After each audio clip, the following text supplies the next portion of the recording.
পরবর্তী যে পুজো মণ্ডপ আছে সেখানে এসে উপস্থিত হয়েছে। তার নাম হচ্ছে পুরাতন কাঁদি বাস স্ট্যান্ড দুর্গাপুজো কমিটি। আর এখানে আমরা এসে উপস্থিত হয়েছি এবং দেখতে পাচ্ছি অসাধারণ একটি মানে মণ্ডপ সজ্জা এবং সেই সঙ্গে রয়েছে লাইটিং।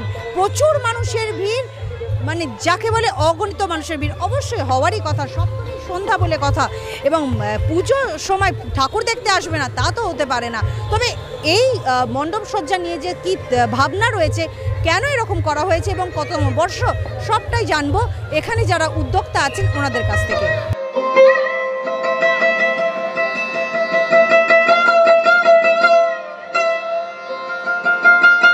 পুরাতন কান্দি বাস স্ট্যান্ডের যে মণ্ডপ সজ্জা সেটা তো আমরা দেখতেই পাচ্ছি এবং সেই সঙ্গে যে লাইটের যে চমক সেটাও যথেষ্ট চোখ ধাঁধিয়ে যাচ্ছে।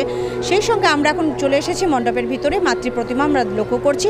কিন্তু এই পুজোর যিনি উদ্যোক্তা রয়েছেন বিশ্বদেব কর্মকার, ওনার সঙ্গে কথা বলে নেব, জেনে নেব এবারে ওনাদের থিমটা কী।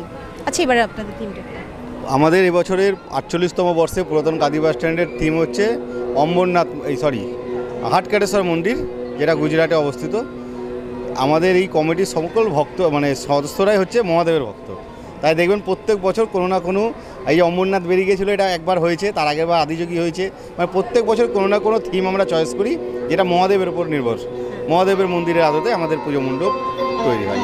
এইবার হাটকাটেশ্বর মন্দির, যেটা গুজরাটে অবস্থিত, সেই হাটকাটেশ্বর মন্দির আমরা পুজো মণ্ডপ তৈরি করেছি। এই যে মাতৃপ্রণাম দেখতে পাচ্ছি পুরোপুরি একই রঙের ওপর রয়েছে এবং খালি গোল্ডেনের একটা টাচ রয়েছে, এটা কি পুরোপুরি কি মাটির এবং কি তৈরি আছে? অবশ্যই আমাদের এটা পুরোপুরি মাটির তৈরি। আমাদের যিনি শিল্পী খুব ভালোভাবে কাজ করেছেন এবং আমরা দক্ষিণ ভারতের যে কোনো মন্দিরে আপনি যদি যান, যেখানে মাতৃ প্রতিমাগুলো দেখবেন এইভাবেই প্রতিমাগুলো আমাদের সেভাবে তৈরি থাকে। তো আমরা চেষ্টা করেছি যে মন্দিরের আদতেই যাতে হাটকাটেশ্বর মন্দির, সেই মন্দিরে এই ঠাকুরটাকেই মানায় এবং এলাকায় মানুষ এসে দেখছে এবং পুজো মণ্ডপে মানুষ এসে দেখছে যে মন্দির এবং প্রতিমা দুটোর মধ্যে একটা মিল খুঁজে পাচ্ছে। মানুষ খুশি হচ্ছে। বাঙালি শ্রেষ্ঠ উৎসব দুর্গাপুজোয় মানুষ প্রচুর বেরিয়েছে, মানুষ খুব আনন্দ পাচ্ছে।